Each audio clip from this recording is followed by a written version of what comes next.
May 5, 1945. 3 days before the end of World War II, an Austrian castle in the Alps. Inside, 14 French prisoners.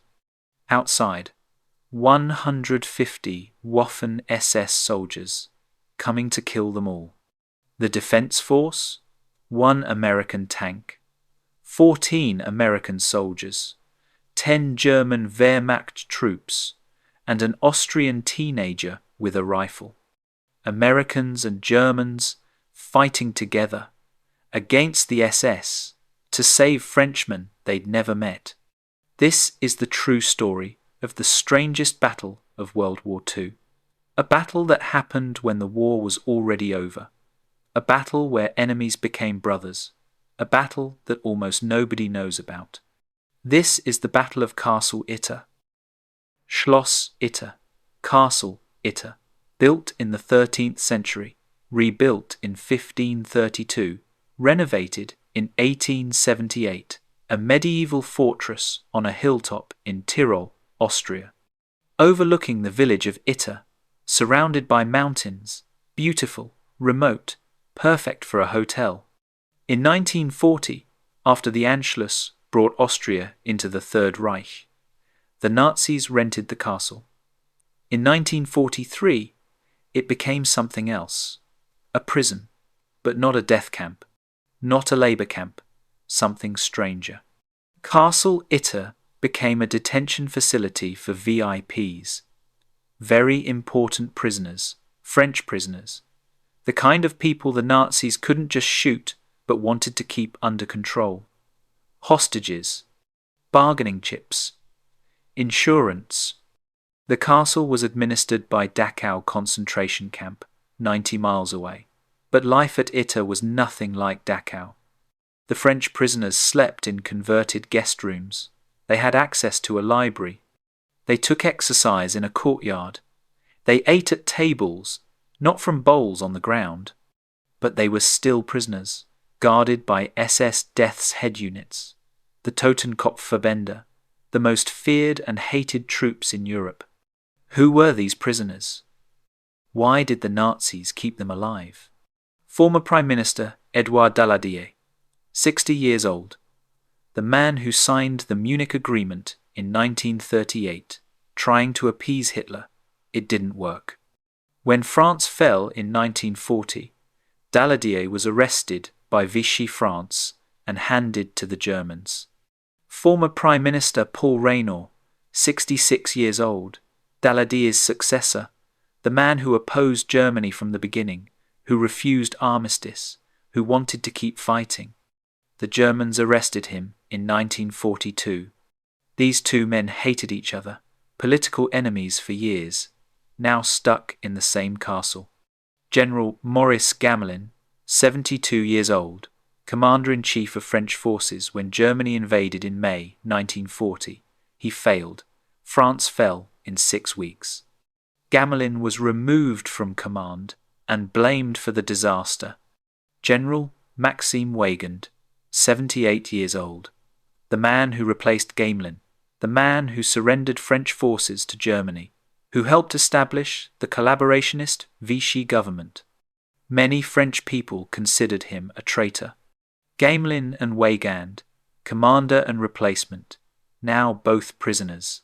They despised each other. Léon Duhot, trade union leader, head of France's largest labour organisation, arrested because unions opposed fascism.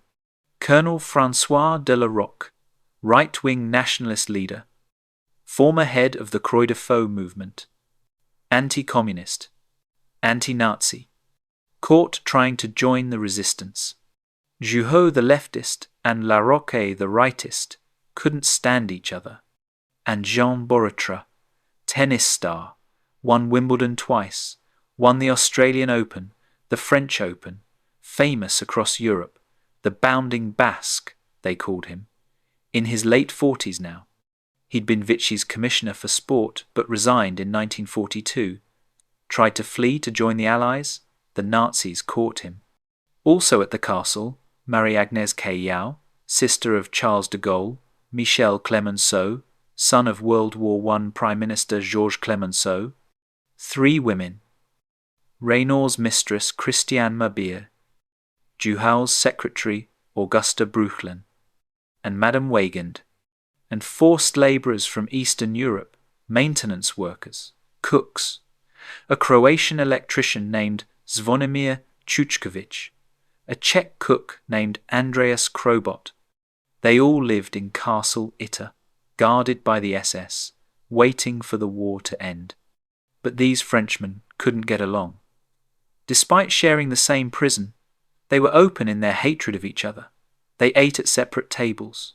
Daladier at one table with his supporters, Reynaud at another with his allies, the neutrals at a third. Imagine that. Former prime ministers, former generals, all powerful men once, now reduced to petty arguments in a castle prison. The SS guards must have enjoyed watching them squabble. Still, life was tolerable.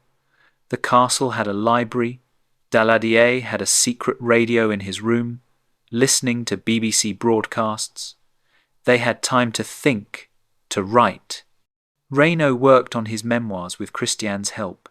They just had to survive until the Allies arrived.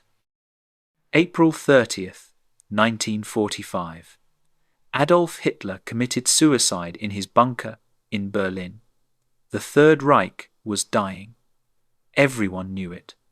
By early May, the war in Europe was essentially over. The Allies had linked up. The Soviets were in Berlin.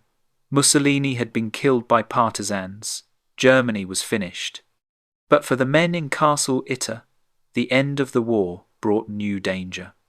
The SS commandant of the castle was Hauptsturmführer Sebastian Wimmer. As the Reich collapsed, Wimmer realized something. The French prisoners at Castle Itter were now liabilities. If the Allies found them alive and well treated, questions would be asked. Why weren't they executed? Who protected them? Was Wimmer soft? A defeatist? And roaming SS units were hunting deserters and traitors. Anyone who showed weakness, anyone who surrendered, anyone who helped the enemy. Wimmer knew he was in danger, so on May 3rd he made a decision. He and his wife fled the castle, just left. No warning, no plan for the prisoners.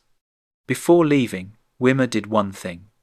He asked a wounded Waffen SS officer recuperating nearby to go to the castle and protect the French prisoners.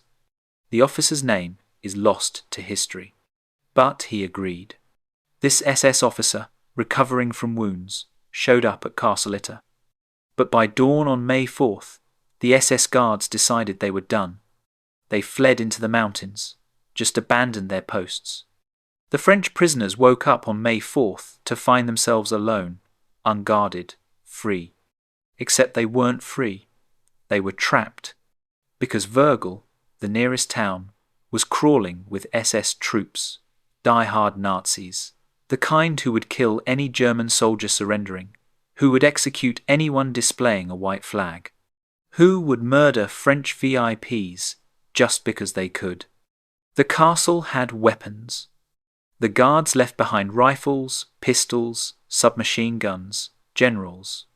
Weygand and Gamelin urged everyone to arm themselves. So they did. Former prime ministers and generals picking up guns.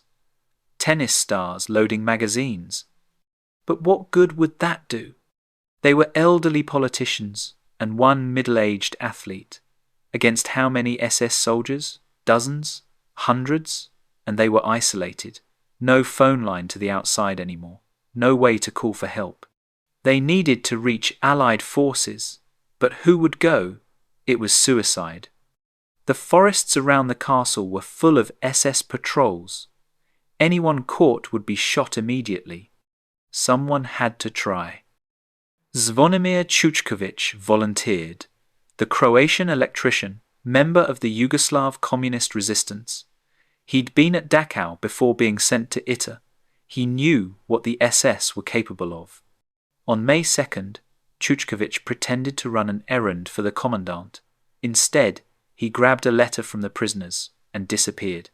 He was going to find American troops. Chuchkovich headed south, avoiding Wrgl. He knew Wehrmacht forces were there, too dangerous. He kept moving. Hours passed. He found nothing. Did he make it? Was he captured? Was he killed?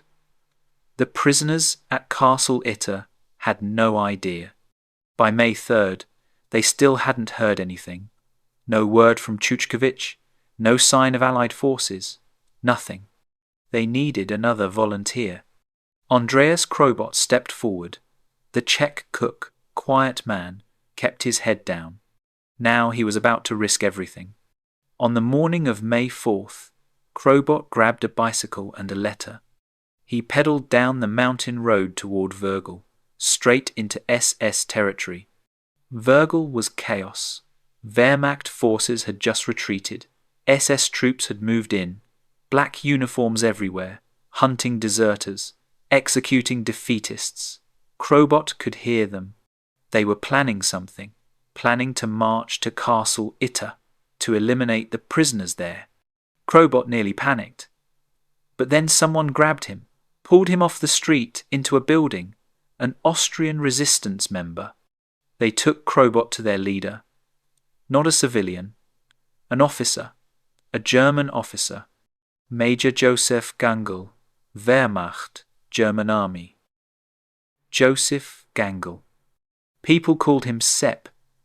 Born 1898, career soldier, enlisted in the Wehrmacht in 1935. Fought in every major campaign of the war. France, 1940. He was there when Germany conquered the nation in 6 weeks. Operation Barbarossa, 1941. Invasion of the Soviet Union. He survived that hell. Army Group South, Stalingrad. The endless killing, the frozen bodies, the retreat. Normandy, 1944. He was there when the Allies landed, fought through the hedgerows. Barely escaped the Falaise pocket when the Allies encircled German forces. Battle of the Bulge, December 1944. Hitler's last desperate offensive. Gangl survived that too.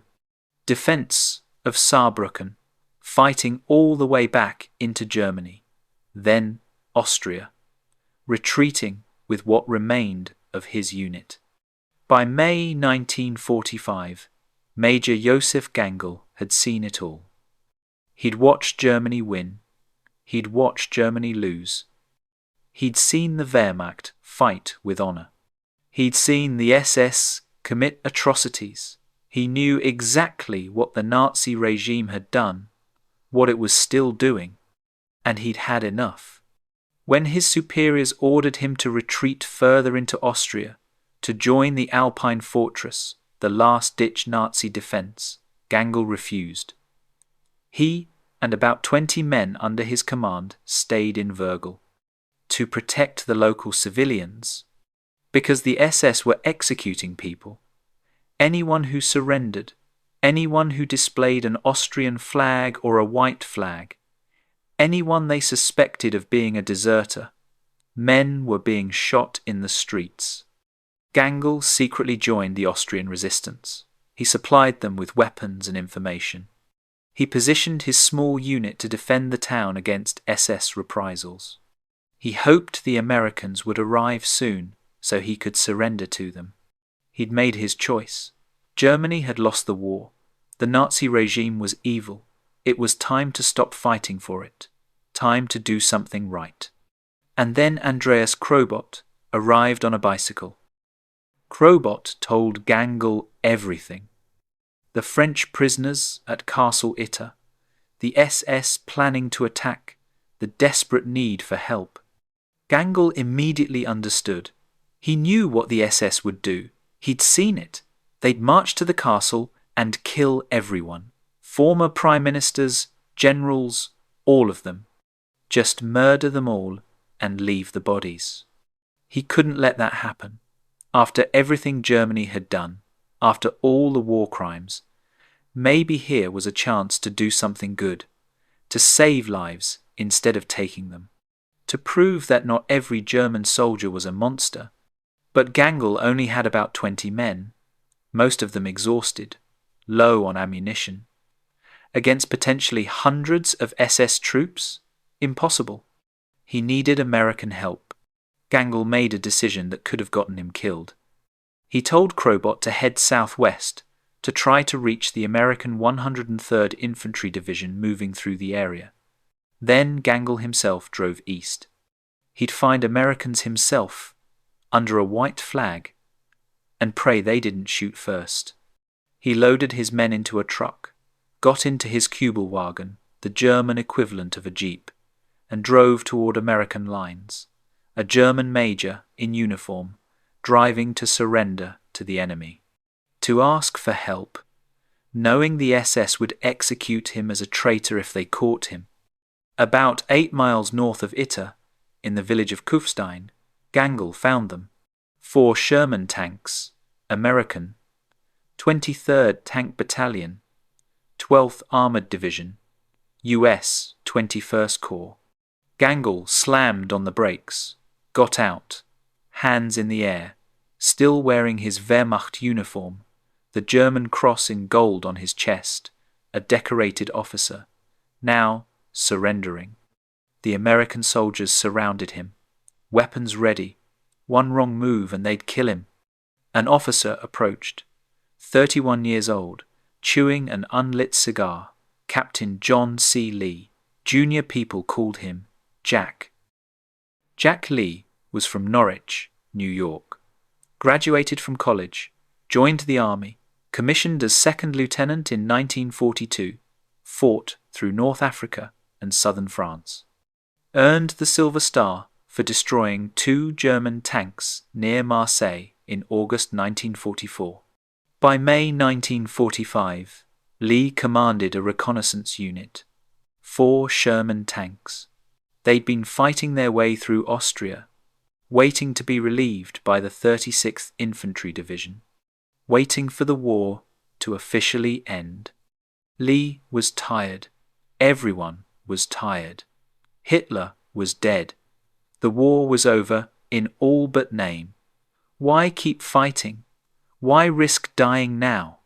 But when Major Gangl approached with his hands up, speaking English, telling an incredible story about French VIPs trapped in a castle and SS troops planning to massacre them, Lee didn't hesitate. He listened. Then he said yes. Just like that. Yes, we'll help. Some officers might have said it wasn't their problem. Might have said they needed permission from higher command. Might have said the French prisoners weren't worth risking American lives. Not now. Not when the war was basically over. Lee said yes. Maybe he didn't trust Gangl at first.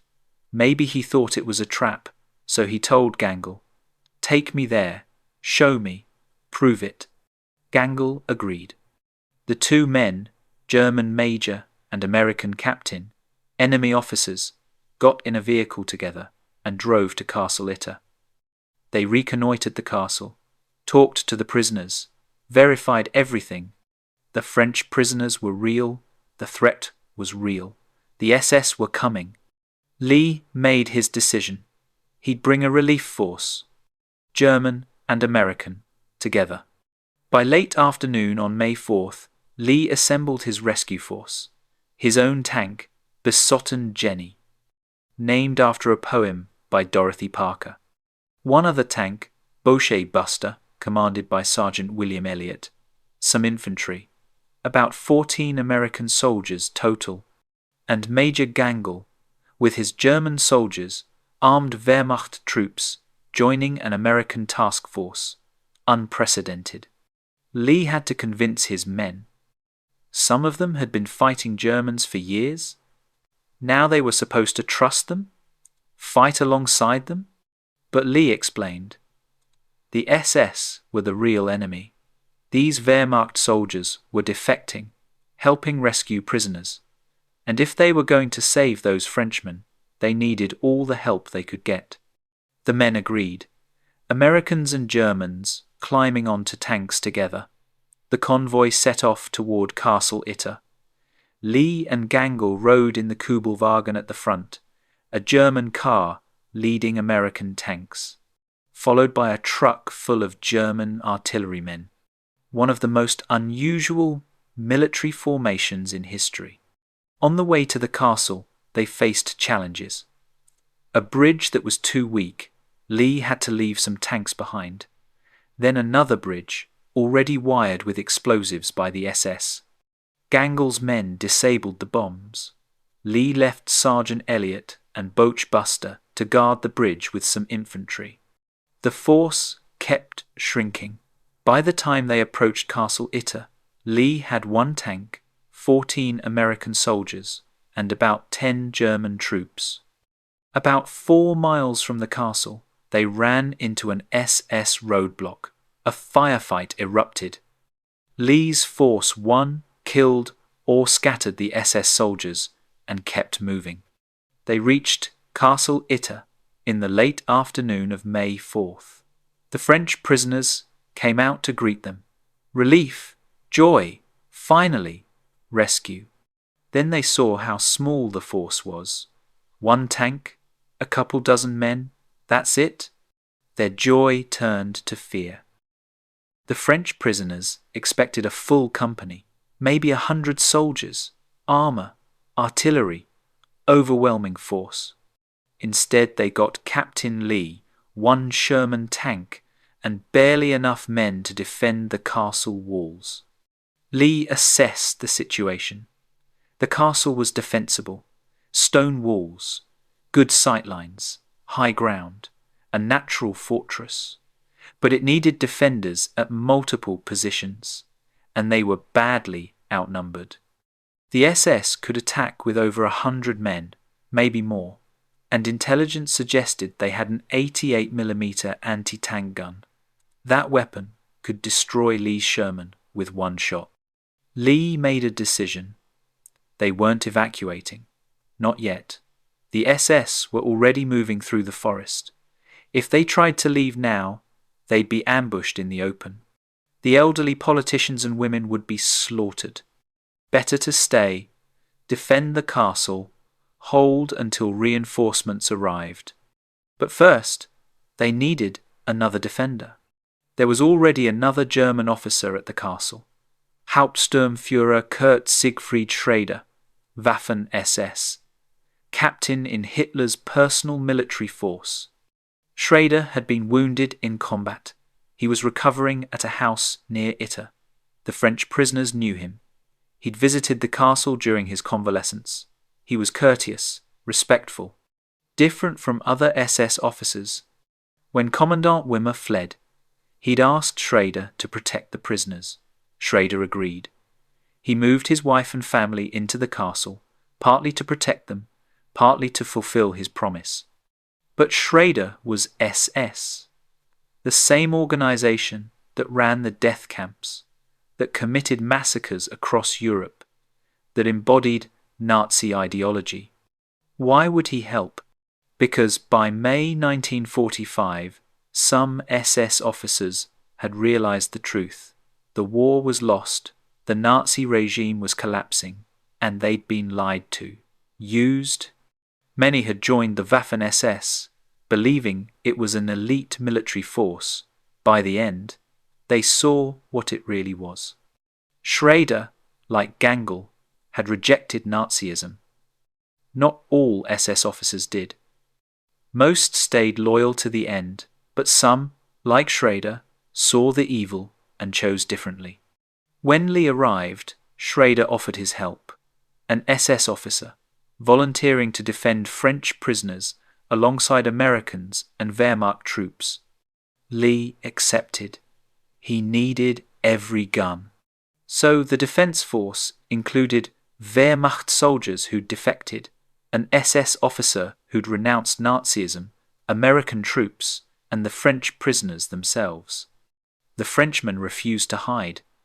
General Weygand, General Gamelin, Prime Ministers Reynaud and Daladier, all of them armed themselves with the abandoned weapons. They'd fought wars before. They weren't going to cower now. Even Jean Borotra, the tennis star, picked up a rifle. The women stayed in the safer interior rooms, but they were ready to fight if needed. Lee positioned his forces, the Sherman tank besotten Jenny, at the main gate. The tank's 50 caliber machine gun and main cannon would provide critical firepower. American soldiers at key positions on the walls. German soldiers covering other sections. The French VIPs wherever they could help. Gangl contacted the Austrian resistance in Vergl by phone. Could they send reinforcements? They could spare 3 men, 2 German soldiers loyal to Gangl, and 1 Austrian teenager, Hans Waltel, 17 years old, armed with a rifle, ready to fight Nazis. 3 men, that was all. Night fell on May 4th. The defenders waited, listening for movement in the forest, watching for SS troops approaching. Around midnight, they came. Not the main attack, a probing force. SS soldiers testing the defences, looking for weaknesses, trying to assess how many defenders there were.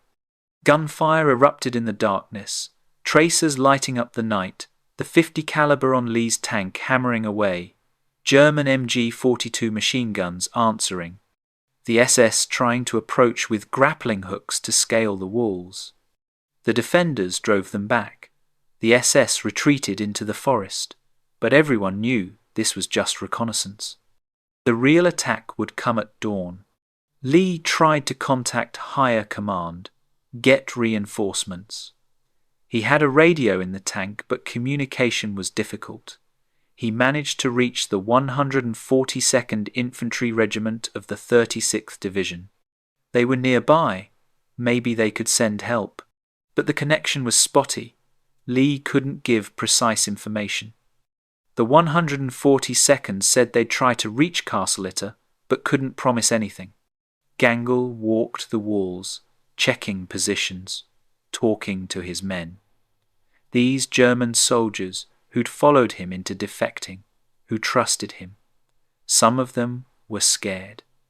This was insane. Fighting alongside Americans against fellow Germans, against the SS. If they lost, if they were captured, the SS would torture them to death. Gangl promised them, "We're doing the right thing. This is what honor demands." The American soldiers were exhausted. Some of them had been fighting since North Africa, since Sicily, since D-Day. They'd survived years of war. Now here they were, defending a castle with German soldiers. It was surreal. The French prisoners tried to rest. Former Prime Minister Reynaud sat with Christiane Mabir, his secretary and mistress. He'd written his memoirs in this castle. He'd survived years as a prisoner. Would he die now, just days before the war ended? General Gamelin and General Weygand, enemies for years, found themselves talking about France, about the mistakes they'd made, about whether their country would forgive them. Would history forgive them? Jean Borotra, the tennis champion, loaded his rifle and waited. He was younger than most of the others, 46 years old, still athletic. If they had to fight room to room, he'd fight. The castle was silent, except for whispers. The defenders watching the tree line, waiting for the SS. Dawn approached. May 5th, 1945. The last battle of World War II in Europe was about to begin. 4 a.m. Gunfire shattered the silence. German MG-42 seconds opening up from the forest, bullets slamming into the castle walls, then mortar rounds, explosions. The entire castle shook. 100 to 150 Waffen SS troops, 17th SS Panzergrenadier Division, led by Oberfuhrer Georg Bockmann, die-hard Nazis, fanatics, men who'd rather die than accept defeat. They came out of the trees, running toward the castle, spread out, taking cover, firing as they advanced. Lee's tank opened fire, the 50 caliber machine gun tearing into the SS ranks, the main cannon booming, defenders on the walls firing rifles and submachine guns. the Germans using their own weapons, the French VIPs taking shots with whatever they had. It was chaos, smoke, noise, bullets hitting stone, screams. The SS had an 88mm anti-tank gun, the most feared weapon in the German arsenal. It could penetrate any Allied tank armour. One shot could kill everyone in the Sherman. The gun crew set up on a hill overlooking the castle, took aim at besotted Jenny, fired. The shell hit. The tank shuddered. Smoke poured from the turret. The tank was disabled, knocked out of action. But miraculously, the crew survived. They scrambled out, unharmed, and took up positions with rifles. Now the defenders had no armour, no heavy weapon, just small arms against over 100 SS troops with machine guns, mortars, and that anti-tank gun. The SS sensed victory. They surged forward, getting closer to the walls. Former Prime Minister Paul Reynaud was on the walls, firing at SS troops below. He was 66 years old, a politician, not a soldier, but he wasn't hiding. Major Gangl was moving between positions, bringing ammunition, encouraging his men. The German soldiers and the Americans fought side by side. Language barriers fell away through hand signals and shared purpose. General Weygand, 78 years old, helped Lee man a .30 caliber machine gun they'd mounted on the wall, a French general and an American captain working together. The SS kept attacking, wave after wave. They had superior numbers, superior firepower, and they were motivated. These were fanatics, men who believed in the Nazi cause to the end, men who'd committed war crimes and knew they'd hang if captured. Ammunition was running low. The defenders had grabbed what weapons were in the castle armory, but there weren't many spare magazines, spare bullets. They were rationing every shot. The SS brought up their anti-tank gun again, aimed at the main gate. If they blew that open, they could storm into the courtyard. It would be over. Gangl was on the upper floor. He could see the gun crew setting up. He fired at them, hit one. The others scrambled for cover. But the SS were everywhere now, advancing on multiple sides. Some carried Panzerfausts, anti-tank rockets. Others had satchel charges to blow holes in the walls. Lee pulled some defenders back into the inner keep, the strongest part of the castle. If the SS breached the outer defences, they'd make a final stand inside. The French prisoners refused to retreat. They kept fighting. Former politicians who hadn't held guns in decades. A tennis star who should have been on a court, not a battlefield. Hours passed. The sun climbed higher. The battle raged. Then Major Gangl saw Paul Reynaud move to an exposed position on the wall. The former Prime Minister was taking aim at SS troops on the bridge below. Gangl saw it, an SS sniper. Raising his rifle, aiming at Reynaud, Major Josef Gangl ran, sprinted across the wall, toward Reynaud. He'd fought through France in 1940, through Russia in 1941, through Normandy in 1944, through the Battle of the Bulge, through hell itself. He'd seen everything, done everything, survived everything. And now, in the last days of the war, after Germany had lost, after he'd defected to help save French prisoners, he made one final choice. He shoved Paul Reynaud out of the line of fire. The SS sniper fired, 7.92mm Mauser round, standard German rifle bullet. It hit Major Gangl in the head. He fell, dead before he hit the ground. Paul Reynaud, the former Prime Minister of France, lived because a German major died saving him.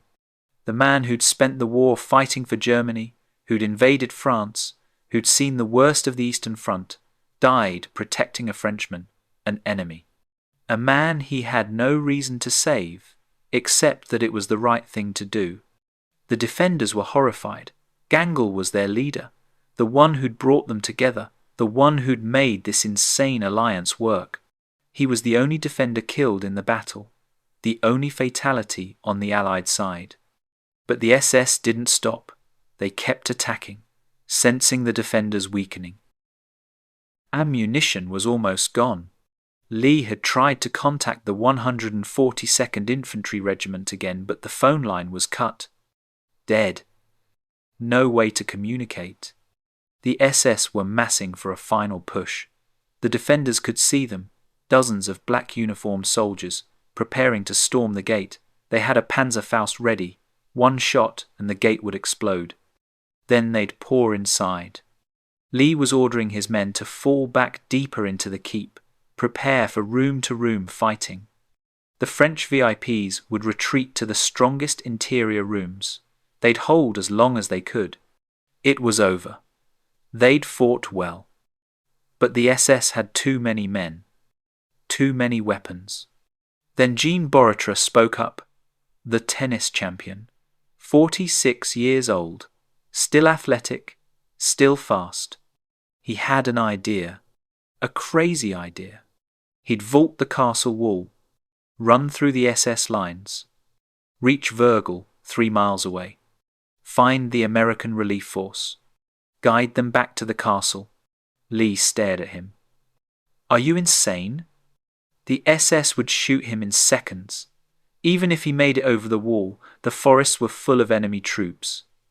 Snipers, machine gun nests, patrols. Borotra insisted. He was fast. He knew how to move. He'd been a professional athlete. If anyone could do it, he could. And what choice did they have? Lee agreed. It was suicide, but it was their only chance. Borotra prepared. He'd go over the western wall, away from the main SS concentration. Lee's men would provide covering fire, suppressing fire to keep the SS heads down. Borotra took a deep breath, climbed to the wall, and jumped. He landed, started running, dodging between trees. SS soldiers spotted him, opened fire, bullets cracking past him. He kept running, zigzagging, using every bit of speed and agility he'd developed on tennis courts around the world. The SS couldn't believe it. A man, running through their lines. They chased him, shot at him, missed. Borotra disappeared into the forest, still running. Back at Castle Itter, the defenders were out of ammunition. German soldiers were down to their last magazines. Americans were firing single shots. Trying to conserve, the SS were preparing their final assault, 50 men or more, gathering at the gate. The Panzerfaust operator took position. Lee looked at General Weygand, at General Gamelin, 2 French 4-star generals. Enemies once, now side by side. What should we do? Lee asked. Keep fighting, they said. We wish we had. Lee began pulling troops off the walls, into the keep. They'd make the SS pay for every room, every hallway. The SS charged, running toward the gate, screaming. The Panzerfaust operator raised the weapon. Then someone shouted, in German, Amerikanische Panzer, American tanks. The SS hesitated, turned, looked. Coming up the road. Sherman tanks, lots of them. At the head of the column, Sergeant Elliot in Boche Buster, the tank Lee had left at the bridge. Behind them, the 142nd Infantry Regiment, trucks, soldiers, a full relief force. Jean Borotra had done it. He'd reached Wrgl, found the 142nd, convinced them to move immediately. He'd even asked for an American uniform and rode with them back to the castle. The 142nd opened fire. Machine guns, tank cannons. The SS were caught in the open, exposed. cut down. Within minutes it was over. The SS scattered into the forest. About 100 Waffen SS troops surrendered. The rest fled. Castle Itter was saved. Lee walked out of the castle, covered in dust and smoke. Exhausted, he saw Sergeant Elliot. "What kept you?" Lee said. Both men started laughing. Relief, joy. They'd survived. The French prisoners emerged, all alive, unharmed except for minor wounds.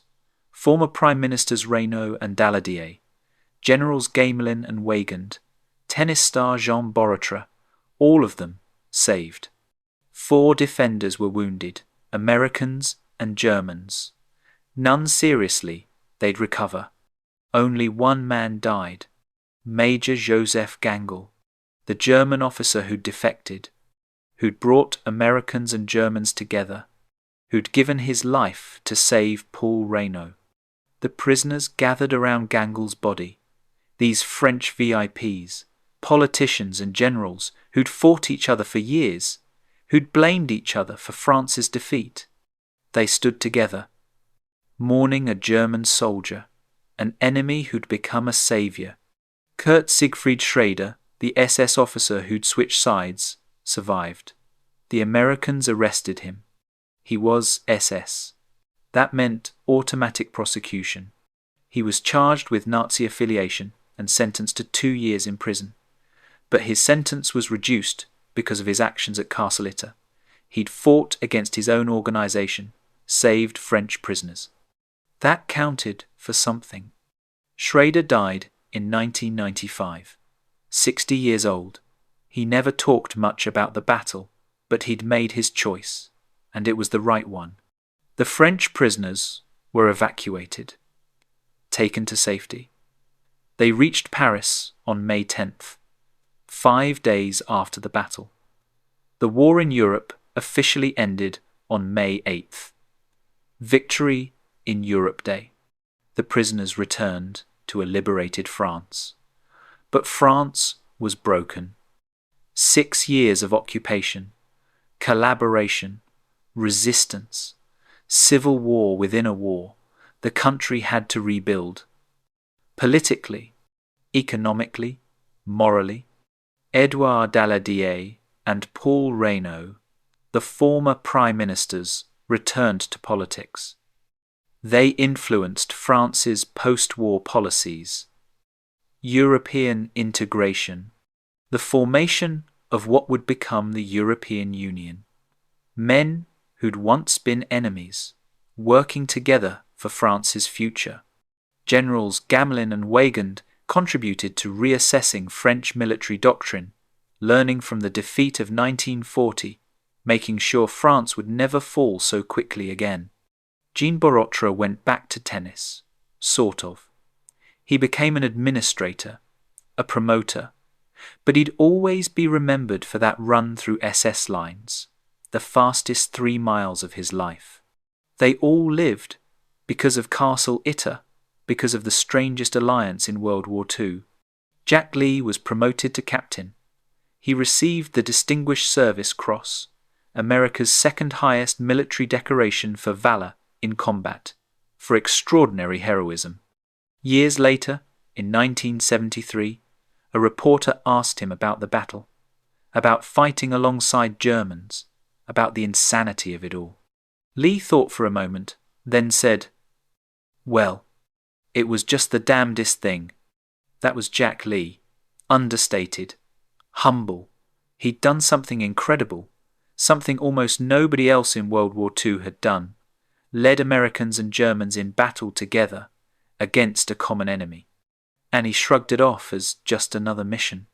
Lee died in 1973, 59 years old. He never wrote a book, never gave many interviews. He just went back to his life. But what he did at Castle Itter mattered. It showed something important, that even in war, even when everything is reduced to us versus them, to kill or be killed, there's still room for choice. The SS chose fanaticism. They chose to keep killing even when the war was lost, even when it was pointless, Gangl chose differently. He chose to defect, to help the enemy, to save lives instead of taking them. Schrader chose differently. He chose to betray the SS, to protect prisoners, to fight against his own organization. Lee chose to trust them, to accept their help, to fight alongside former enemies for a common cause. Those were choices, not orders, not destiny, choices. Josef Gangl never went home. He died on the walls of Castle Itter. His body was recovered after the battle, given a proper burial. The Austrian government declared him a national hero, one of the last casualties of World War II in Europe, a German soldier who died saving French prisoners from German SS troops. In Wrgl, the town he'd defended, they named a street after him, Major Gangl Strasse. There's a monument with his name. People visit it, leave flowers, remember. Because Gangl represents something important: redemption. The idea that even if you fought for the wrong side, even if you participated in terrible things, you can still choose to do right at the end. Gangl wasn't perfect. He'd been Wehrmacht. He'd fought in the invasions of France and Russia. He'd participated in the war machine that enabled the Holocaust. That can't be erased. But in those final days, when the war was lost and chaos reigned, he made a choice. He could have kept following orders, could have retreated, could have saved himself. Instead, he defected.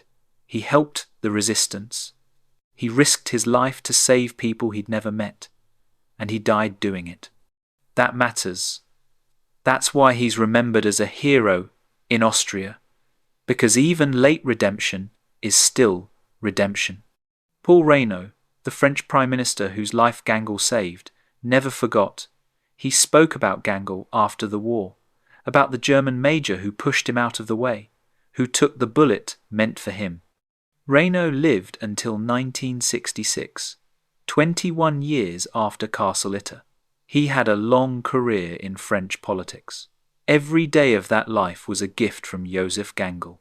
The Battle of Castle Itter lasted about 12 hours. From 4 a.m. to 4 p.m. on May 5, 1945. 150 SS troops attacked. About 35 defenders. Americans, Germans, French, Austrians. An impossible alliance. 1 defender killed, 4 wounded, all the prisoners saved. By any measure, it was a small battle. In a war where millions died, what's one battle? What's 35 men defending a castle? But size isn't what makes something important. Castle Itter was important because of what it represented. The moment when the lines between enemy and ally blurred completely, when former enemies fought together against a common threat. Think about it.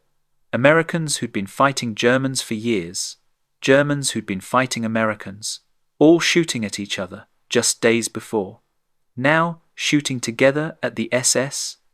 French prisoners who'd been enemies of each other for decades, political rivals, generals who'd blamed each other for France's defeat, all fighting side by side. An SS officer who'd sworn loyalty to Hitler. A Wehrmacht major who'd followed orders his whole career. Both defecting, both choosing to fight against their own organization. It shouldn't have worked. By all logic, it should have failed. There should have been mistrust, betrayal, chaos. But it didn't fail, because when it came down to it, when the SS was storming the walls, none of that mattered. Nationality didn't matter.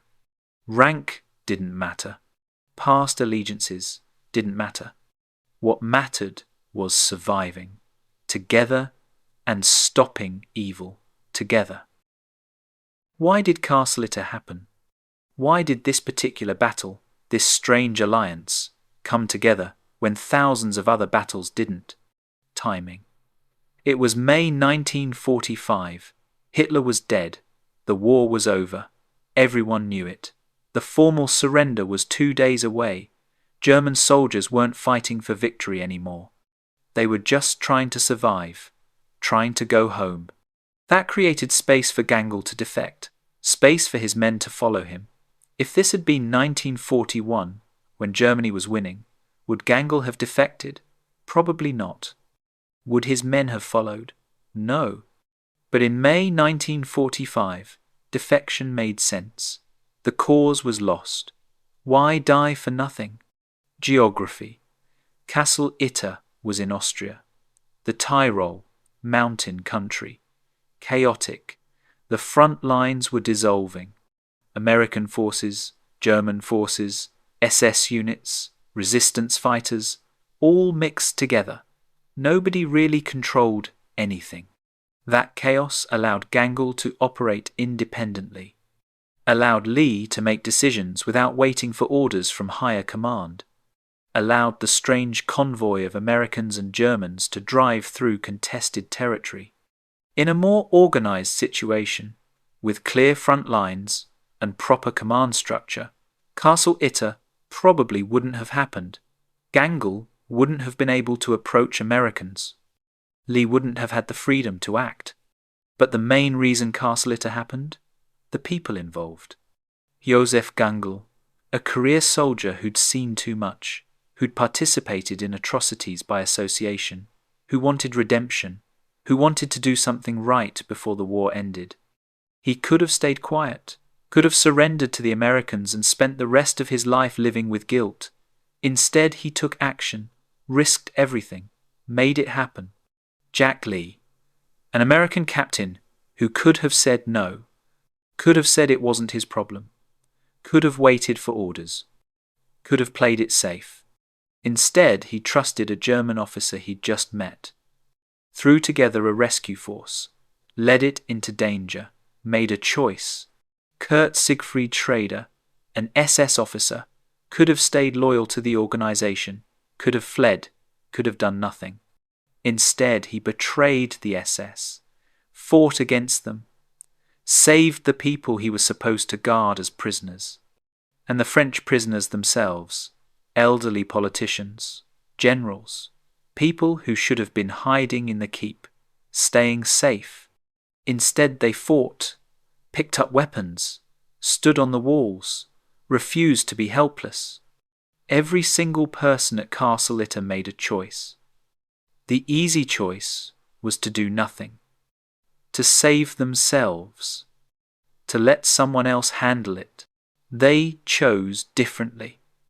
That's why it happened. What does Castle Itter teach us? Why does this battle matter 80 years later? First, enemies can become allies when there's a greater threat, when the old conflicts become irrelevant, when survival demands cooperation. The Americans and Germans at Castle Itter hated each other.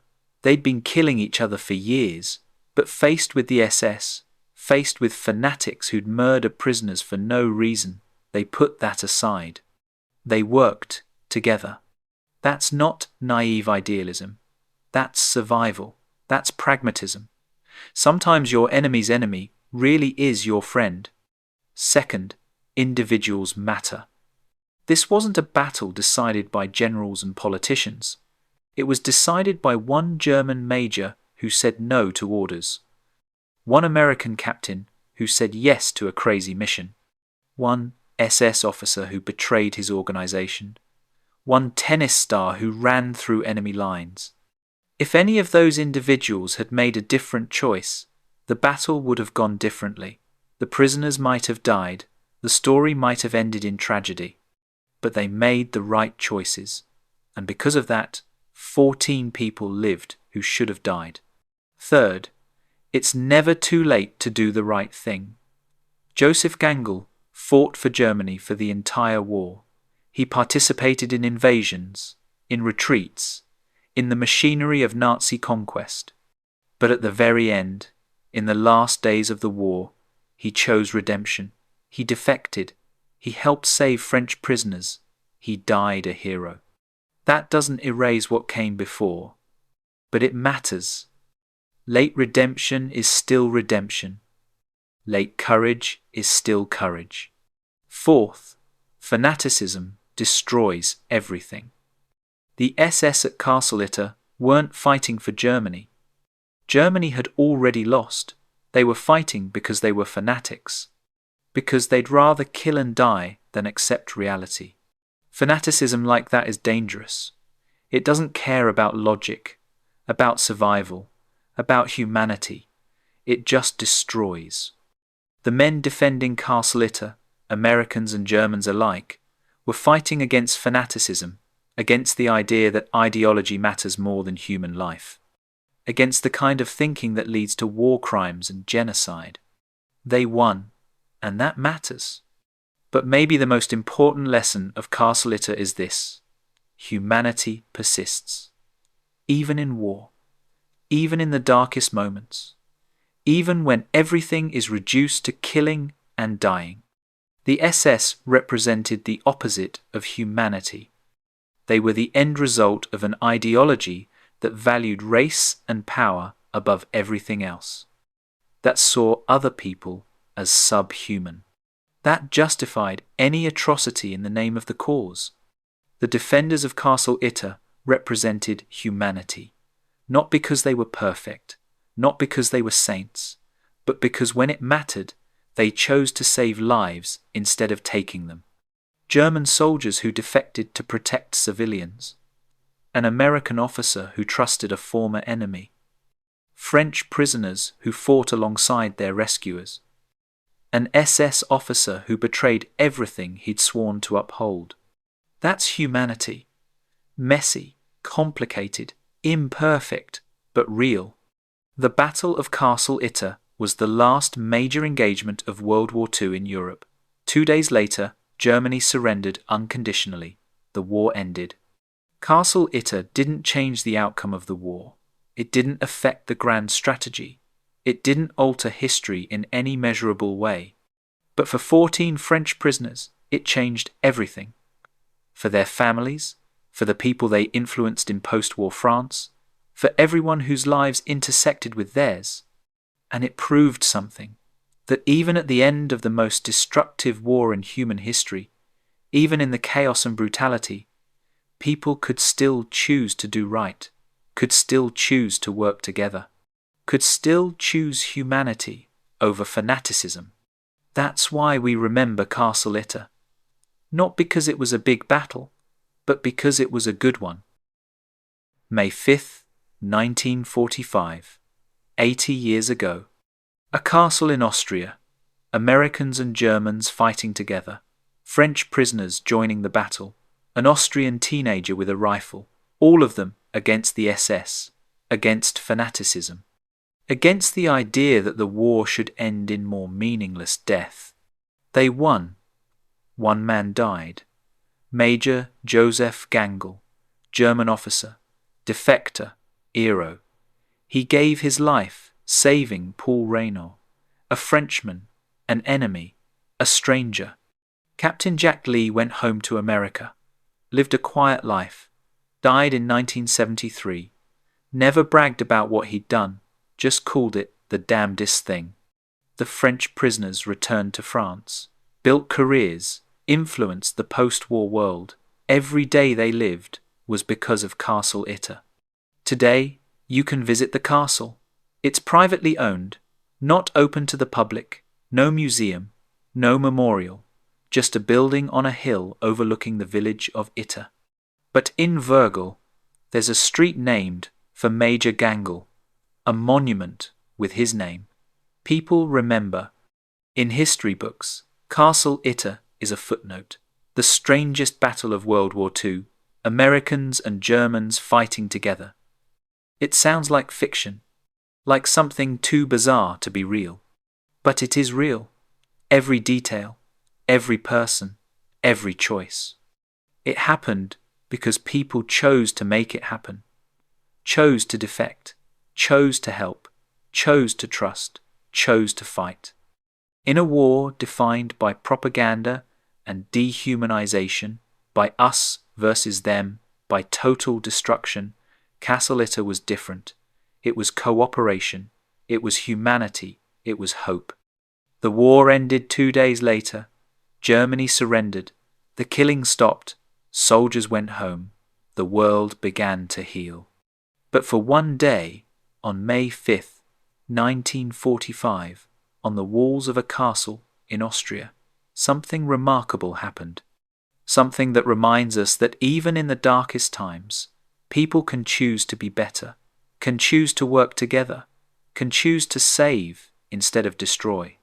That's the legacy of Castle Itter.